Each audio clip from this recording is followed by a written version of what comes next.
मतलब आशीर्वाद दीजिएगा जोड़ तो पति पत्नी का।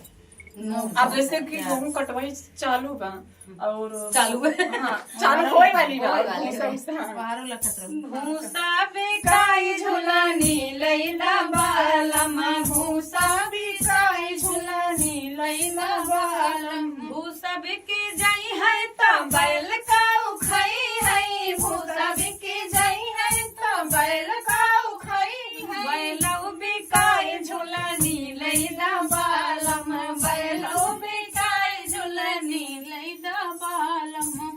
बैल बिकी जाई है त खेती कैसे होई है, बैल बिकी जाई है त खेती कैसे होई है, खेतौ बिकाई झुलानी लैला बालम, खेतौ बिकाई झुलानी लैला बालम। खेत बिकी जाई है त लइका खाऊ खाई है, खेत बिकी जाई है तो लड़का का उखाई है, लड़का काऊ खाई है हो, लड़का काऊ खाई है, लड़का बिकाई झुलानी लैला बालम, लड़का बिकाई झुलानी लैला बालम। लड़का बिकी जाई है तो हम कैसे